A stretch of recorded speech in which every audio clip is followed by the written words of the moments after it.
Hi. So when Joe first mentioned the topic about dark forces undermining our democracy, my first thoughts went to Brexit, Trump, Putin, and of course all of these matter greatly. But I think we also need to look at ourselves and think about what we can do to safeguard our own democracy and what it is that we could do better. So I'm going to try to do my best in the 15 minutes, Joan, definitely, or less. So I think what we have to remember is that we're in an age of polarization and of fracture globally. And the thing is that the unthinkable has become policy. There's real geopolitical fear out there. And looking at the Republicans recently, I was reminded of a very old Samuel Johnson quote, which you might know, which was, it's a bit lengthy, but I think it's worth quoting. We're easily shocked by crimes which appear at once in their full magnitude. But the gradual growth of our own wickedness, endeared by interest and palliated by all the artifices of self-defeat, gives us time to form distinctions in our own favour, and reason by degrees submits to absurdity, as the eye is in time accommodated to darkness.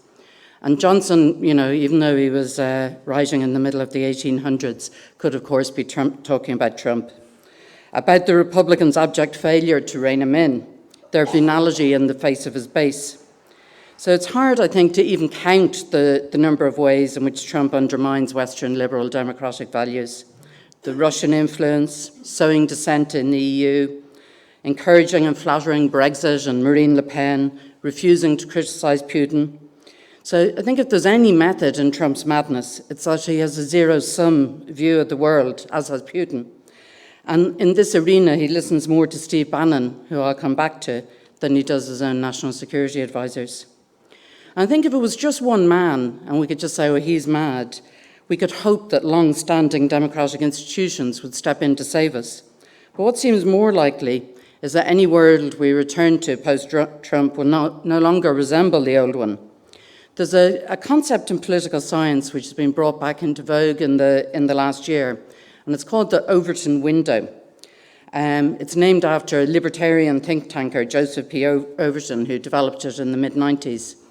And essentially, Overton and those who followed him argued that there's a range of ideas that go from policy through radical to the unthinkable, and that the best way to get to the unthinkable, it's not by incremental steps, but by advocating really hard for it.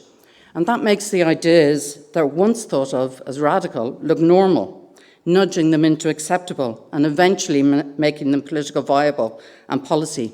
And that's what the Trumpian Republicans have done.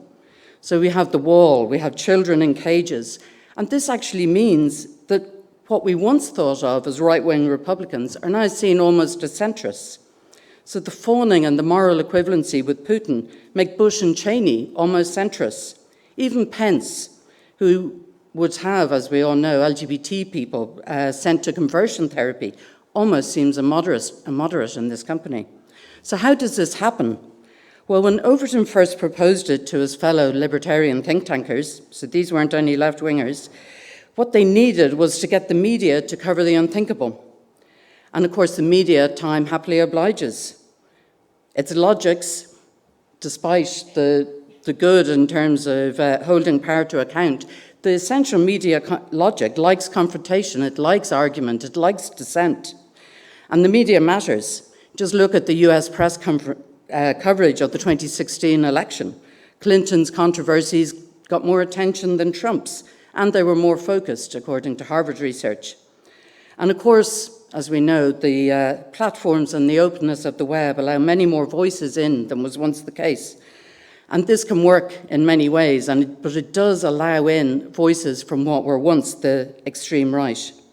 So before this window shifted, many of those alt-right idealists, such as Bannon and his predecessors in the Ku Klux Klan and elsewhere, they existed in a world where no one really knew who they were or paid them much attention.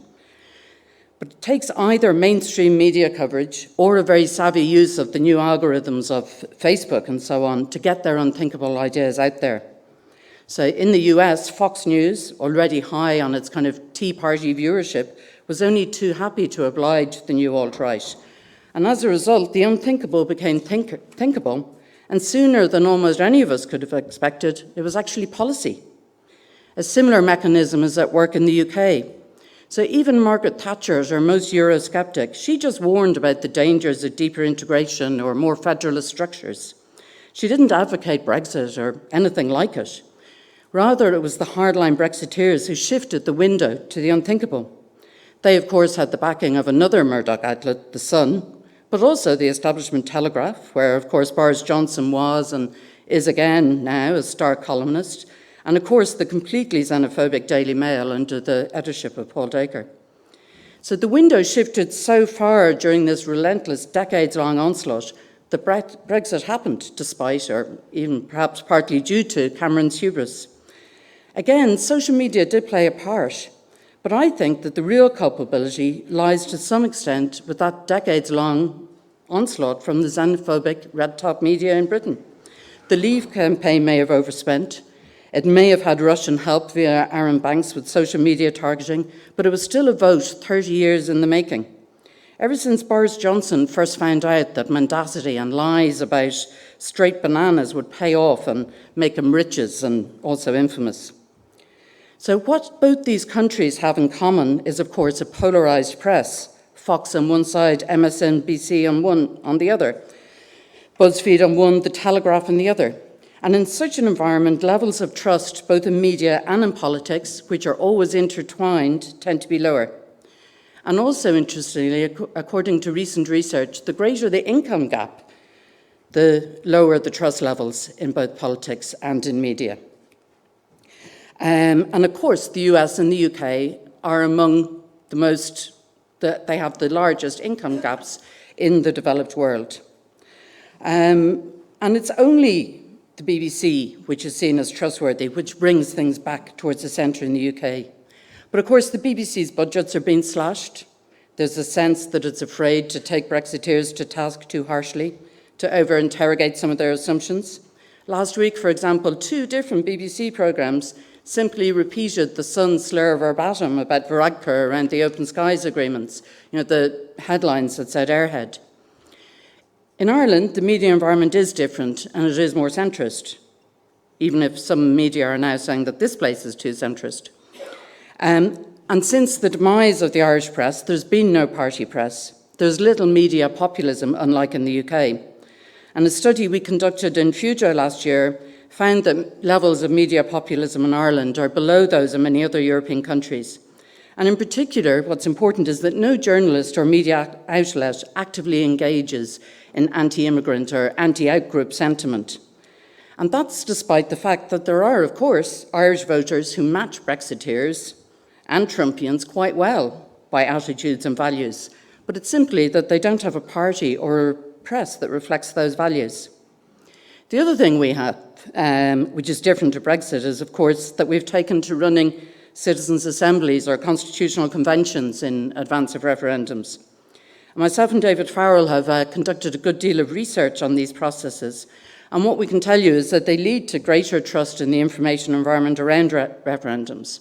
Both objective and subjective levels of knowledge are higher among those who are aware of the assemblies, and also, really importantly for democracy, they tend to vote more in line with their own values, whichever way they vote. It's in line with their own values. And that's inarguably good for democracy. And in fact, the UN is looking at that this autumn. It's going to be producing guidelines for countries worldwide on how to run these processes. And myself and David will both be giving evidence there as to the efficacy of the Irish case and what other countries can learn from our experience. But that's not to rest on our laurels. Freedom of the press is, of course, essential for democracy, but the press must also be responsible and remember that it's not an absolute. There are many elements in the UK, for example, who'd love to see an Irish exit.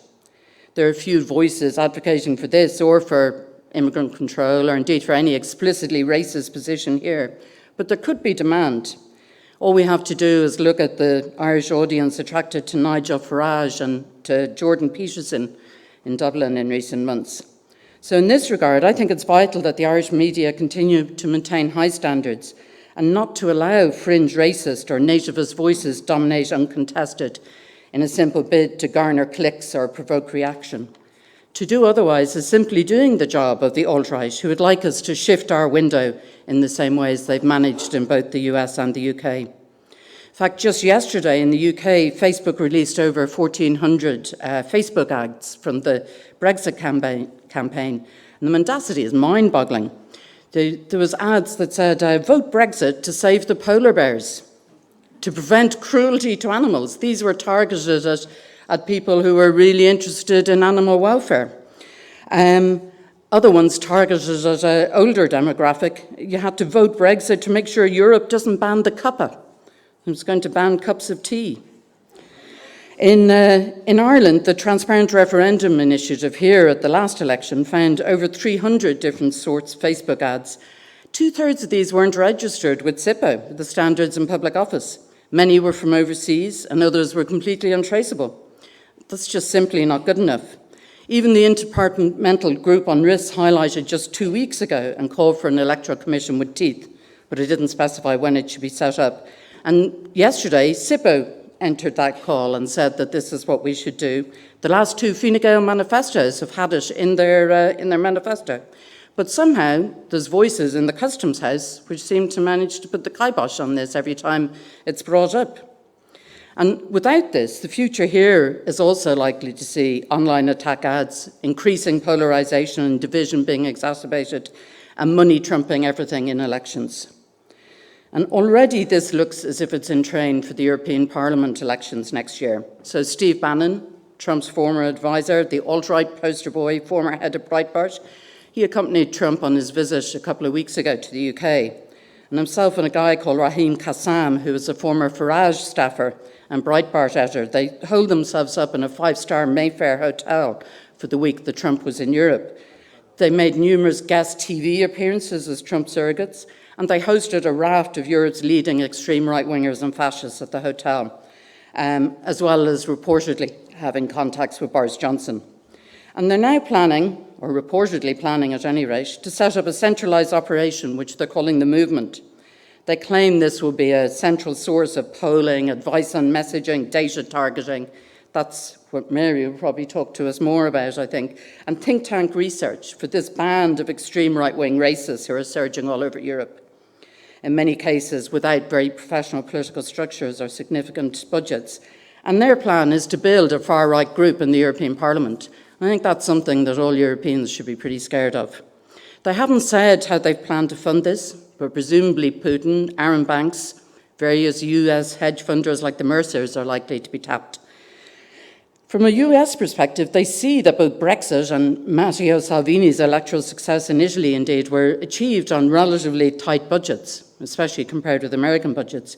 There's a quote that I think is worth quoting from Bannon. He told the Daily Beast, "When they told me the spending cap was 7 million, I go, you mean 70 million? What the F? 7 million doesn't buy anything. It doesn't buy you Facebook back data. It doesn't buy you ads. Dude, you just took the 5th largest economy in the world out of the EU for 7 million. So that's how they think. It doesn't cost them a lot to tear apart our democracy in Europe. So what can we do? We can't regulate elections across Europe, of course. We can do our best here, though. And as I say, the eyes of the world and the UN are already on us following the abortion vote. There was US money here, a substantial online attempt, but it did little to move the numbers. But what we need is real-time transparency around those ads. We saw them here. We need that properly independent electoral commission with teeth.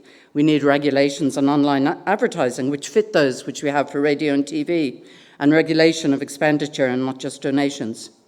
But I think really crucially, our journalists and media outlets have to hold to their values and not allow the window to be shunted towards the extreme right or fascism.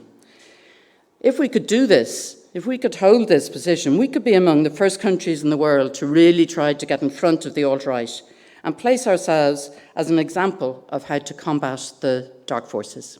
Thank you all.